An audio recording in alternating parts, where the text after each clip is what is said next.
The NFL draft is later this month, and everybody expects the Atlanta Falcons to take a defensive player. But Josh Kendall of The Athletic, and as we've talked about several times on this very show, thinks that offensive tackle is indeed in play. We know that they had a private workout with Kelvin Banks Jr.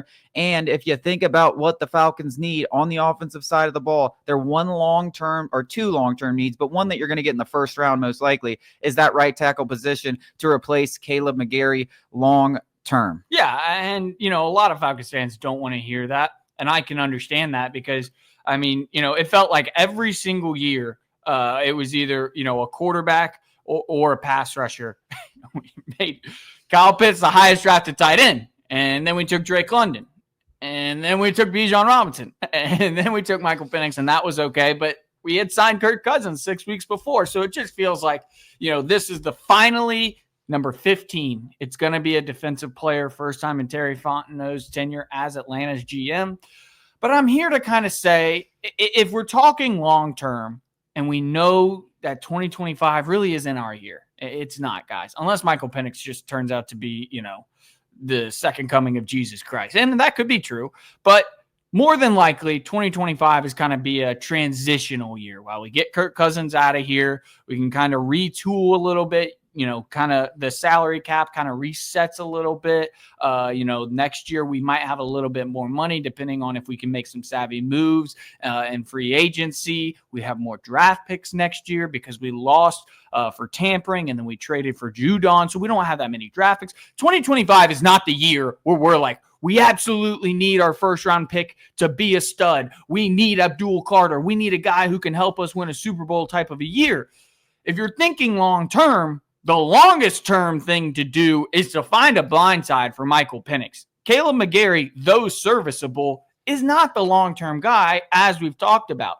Now, if you're concerned about your job, if you're Terry Fontenot and Raheem Morris, Caleb McGarry finding that long-term replacement is the furthest thing on your mind because he is serviceable enough that you can get by 2025 with him. You should be focused on improving the defense at every single turn. But as we've talked about, every single move, Divine Diablo, Leonard Floyd, bringing back Mike Hughes, Jordan, like all these moves are just, as one NFL exec described it, I did a thing on it, go check it out, Sports Talk ATL, is we're swapping out average for average. So everything would tell you that their job security is maybe more comfortable than some Falcons fans would like.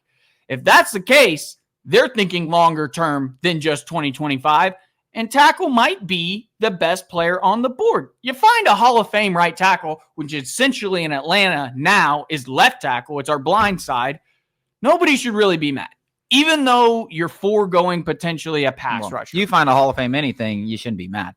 Unless That's it's Bijan Robinson over Jalen Carter. I might still be mad about that. Well, Jalen Carter looks like he's... And Bijan Robinson could easily be a Hall of Famer. And I could still be like, you know what? Still a crappy pick. That might be the only thing simply because it's running back. But even there, I would be like, all right, we still got... It's like getting Trae Young over Luka Doncic or something like that. You still feel happy. You find a Hall of Famer in the first round. I'm not going to get mad at you, especially at a position like right tackle, which is probably the second most valuable position. It's right. Yeah. It's right there with pass rusher. But when you're talking about Michael Penix and his blind side, you want that thing protected as well as possible. The other thing that you have to think about for fans that will get upset by this is that there's a few guys, Mike Green, Abdul Carter, that I look at and I'm like, if he's there at 15, if Mike Green's there at 15 and the Falcons pass on him, I'll be like, hey, come on. What are we doing here? Let's keep Caleb McGarry and we'll figure out this right tackle situation later. Or Ezeruke out of Boston College, a guy that's really intrigues me. But a lot of these guys that are going to be available at 15, most likely, I think Green will go. I think Jalen Walker, I think Green, I think all those Abdul Carters. Unfortunately, I don't think they're going to be there for the Falcons. And then you look at the guys after that, and it's like the guy that gets picked at 45 and the guy that gets picked at 15, not huge gap. And if you think that there's such a big gap between that offensive tackle, which we kind of think could be Kelvin Banks Jr. out of Texas, then I think that is the right direction. And then you go out there in rounds 2 and you try to go get your pass rusher because I don't think there's a massive gap. I think Mike Green and Abdul Carter and Jalen Walker have kind of separated themselves. And if they're there, they better be the pick. But if they're not there, you might have to get creative. And some of those guys in the second round could be just as good as the guy you get at 15.